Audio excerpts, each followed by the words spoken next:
మళ్లీ సనాతన ధర్మం శాశ్వత న్యాయం కలిగిన సమాజం రావాలని ఛత్రపతి శివాజీ శ్రీకృష్ణదేవరాయల కాలంలో వ్యవస్థ ఎంత ధర్మబద్ధంగా సాగిందో ఒకసారి తెలుసుకోవాలని ప్రవచనకర్త సామవేద షణ్ముఖ శర్మ అన్నారు. సరస్వతి గానసభ ఆధ్వర్యంలో సూర్యకళ మందిరంలో జరుగుతున్న కార్యక్రమంలో రెండో రోజు సనాతన ధర్మం శాశ్వత న్యాయం అంశంపై సామవేద షణ్ముఖ శర్మ ప్రవచించారు.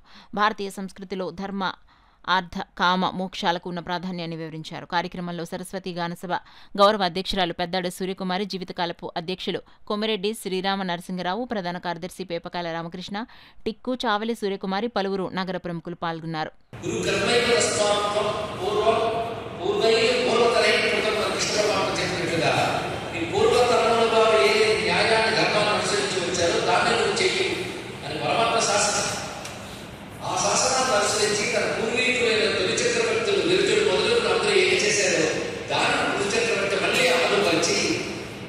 ప్రజాక్షేమంతో సర్వజనులకి భద్రతను కల్పిస్తూ ధర్మపాలన చేశాడు.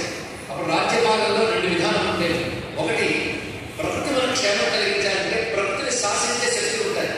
ఇది తెలుసుకోవాలి. మనం ప్రకృతి కనిపిస్తాం, ప్రకృతి శక్తివంతం అందరూ ఒప్పుకుంటారు. కానీ ప్రకృతిని శాసించే శక్తులు కొంత ఉంటారు. వారిని దేవతలు అంటారు. కనుక దేవతలు అంటే ప్రకృతి శాసక శక్తులు.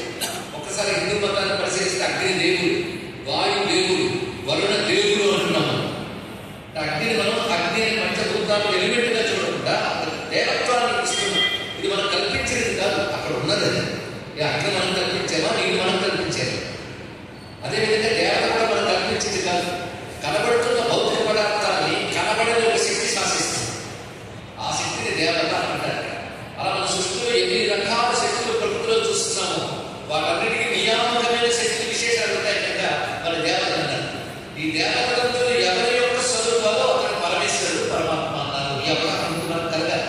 కానీ పరమేశ్వరుడు అంటే ఎవరు, దేవతలు అంటే ఏమిటి, ప్రకృతి శక్తులు అంటే ఏమిటో తెలుసుకోవాలి. ఎందుకంటే మన న్యాయంలో, మన ధర్మంలో దేవతా వ్యవస్థ కూడా ఒక భాగం. నాస్తిక న్యాయం కాదు, ఉన్నది ఆస్తిక న్యాయం. గుర్తుపెట్టుకోవాల్సిన అవసరం ఉంటుంది. ఆస్తికత అంటే ఈశ్వరుడు ఉన్నాడు, మనకు కనబడిన ఒక ఈశ్వర శాస్త్రం ఉంది, అది విశ్వసించి జీవించడం ఆస్తికత. అంతేగాని విశ్వం ఒక యాక్సిడెంట్, నేను పుట్టడం మరో యాక్సిడెంట్, ఇలా బతికేద్దామని అనుకునేటువంటి నాస్తికులు అంటారు. దానికి